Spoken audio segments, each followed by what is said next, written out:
வேலைக்கு 7 பேரை கூட்டி திரும்ப பழைய மீன் பிடிக்கிற வேலைக்கு போயிட்டான். போனதுக்கப்புறம் விடிய காலம் இயேசு கலிலேய கடற்கரையில் மீன் சுட்டு உட்காந்துருக்கான். ஹலோ, அந்த மீன் பிடிக்கிறான், ஒருமையா இருக்கான். ஊழித்து கலைக்கும் போது வறுமை, எம்டி படகு. ஊழித்து விட்டுட்டு போனா எம்டி. என்னைக்கு அழைப்பை விட்டுட்டு நீங்க ஓடினீங்கன்னா உங்களுக்கு எம்டி லைஃப் தான் இருக்கும். சுத்தி பார்த்தாலும் ஒண்ணு இருக்காது. ஏன்? அழைப்புல இல்ல, அபிஷேகத்துல இல்ல, ஆவியான கிரியை செய்வதற்கு இடம் கொடுக்காதது நிமித்தம் வறுமை. இவ்வளவு சம்பாதிச்சு எங்க போச்சு? இருக்காது. Empty life, empty boat. Pethuru அப்படிதான் நிற்கிறான். ஆனால் அங்க ஒருத்தன் இயேசு கிட்ட ஏதாச்சும் இருக்கான்னு கேட்கிறாரு. ஒண்ணு இல்லை. ஆனால் இவர் மீன் பிடிக்கல, ஆனா மீன் சுட்டு மீன் சுட்டுக்கிட்டு பிள்ளைகளேன்ற ஒருவன் கண்டுபிடிச்சான். யாரு? யோவான். இயேசு அறிந்து கொண்டான். எந்த ஒரு மனுஷன் தேவனுடைய மார்பிலை சாய்ந்தவன் தேவனுடைய அந்யோன்யமா இருக்கிறானோ அவரை குறித்ததான ஒரு புரிதலும் ஒரு தெளிவும் அவனுக்கு இருக்கும். யோவானுக்கு இருந்தது.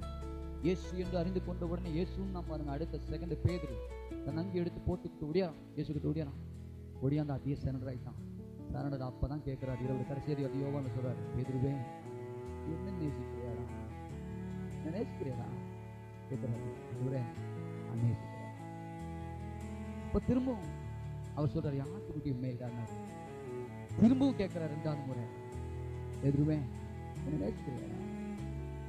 நான் நேசிக்கிறாங்க, ஆடுகளை மேயும்.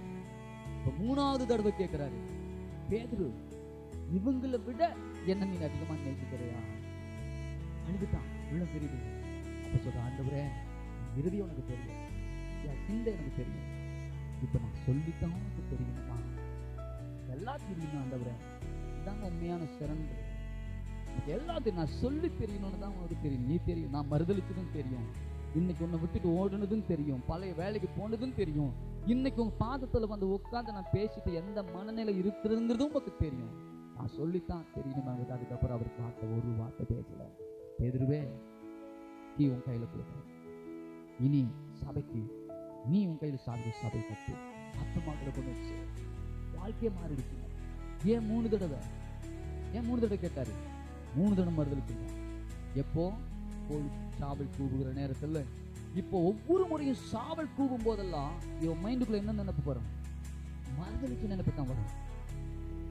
மறுதளிச்சு தான் வரும். அது மறுதளிப்பு நினைப்பு வந்தோடனே குற்ற உணர்வு வந்துடும், பயம் வந்துடும். ஐயோ இப்படி செஞ்சுட்டேன்னு சொல்லி ஆள ஆரம்பிச்சிருவான்.